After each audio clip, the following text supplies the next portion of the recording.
Hi, my name is नीलूफ़र और मैं एक साइकेट्रिक काउंसलर हूँ।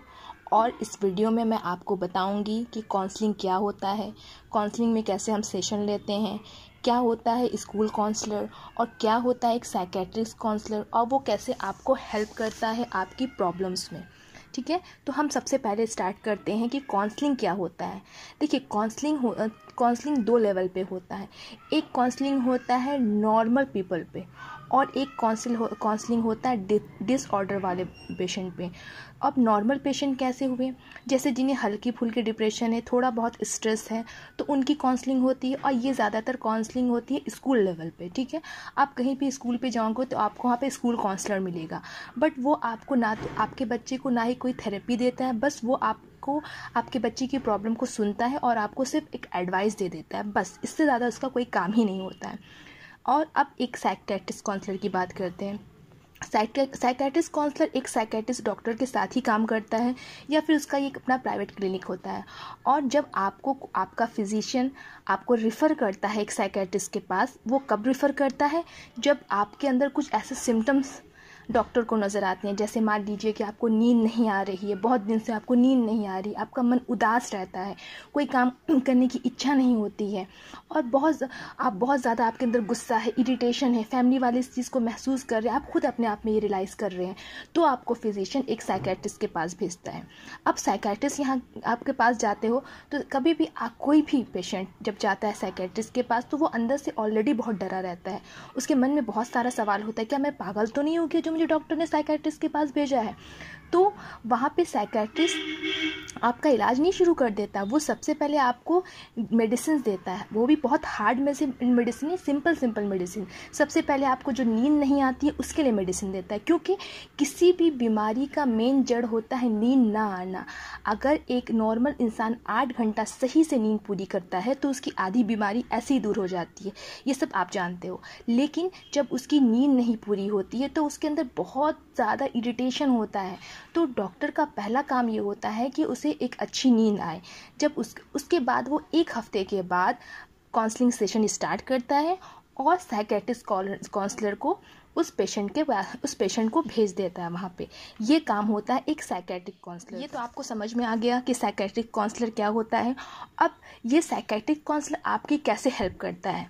जैसे मान लीजिए कि एक ट्रेन आपके पटरी पे चल रही है, बहुत अच्छे से स्मूथ चल रही है, अचानक से ट्रेन में कुछ गड़बड़ी हो गई और वो पटरी से साइड हो गई।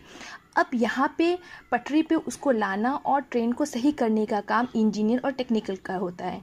उसी तरीके से एक काउंसलर आपकी प्रॉब्लम को समझ के आप जो गलत रास्ते पे चल रहे हो, आपका डायरेक्शन सही रास्ते पे लाता है। वो आपको कोई एडवाइस नहीं देता, ना ही कोई आपको मोटिवेशनल स्पीच दिया जाता है, क्योंकि आप खुद सोचो ना, अगर आप खुद इतने डिप्रेस्ड हो, अगर मैं आपको वहाँ पे कोई लेक्चर दूँ, मोटिवेशनल स्पीच दूँ, तो क्या आप उससे अफेक्टेड होगे?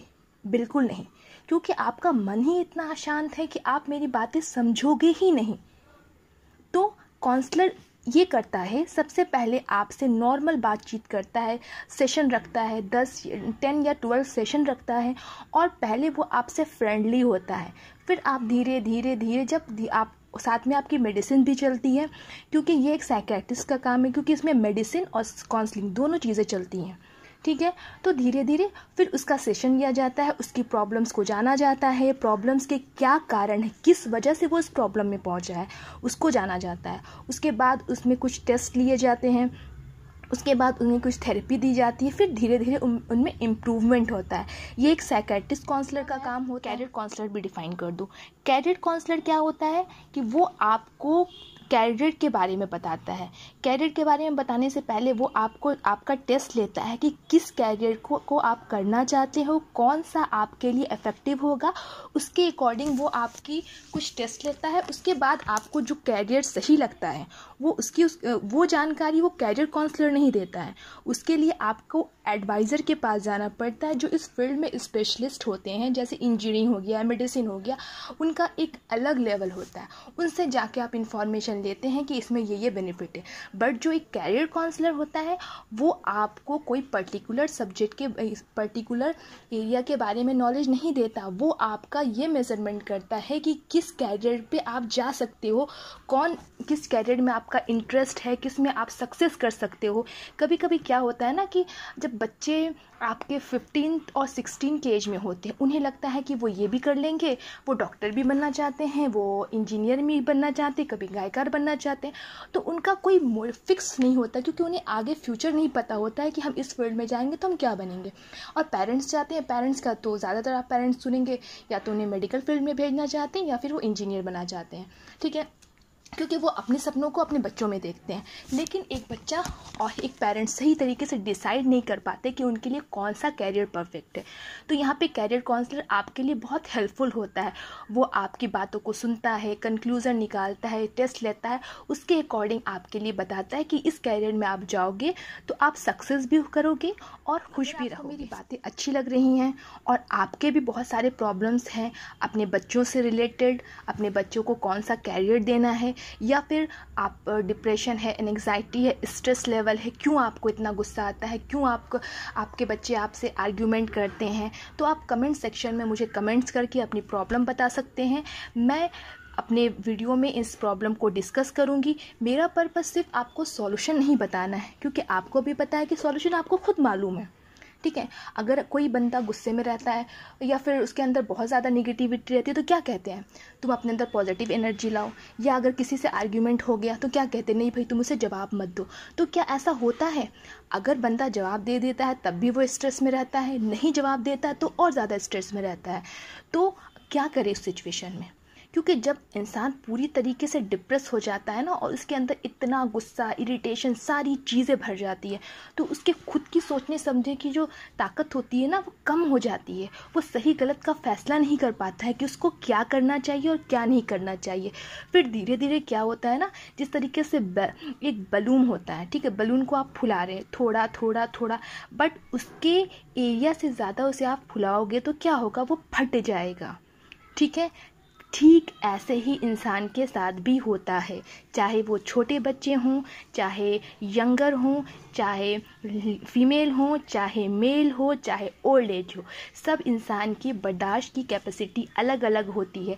कोई एक बहुत ही हार्श सिचुएशन को बहुत अच्छे से हैंडल कर लेता है, बट कोई एक सिंपल सिचुएशन में भी डिप्रेशन में चला जाता है।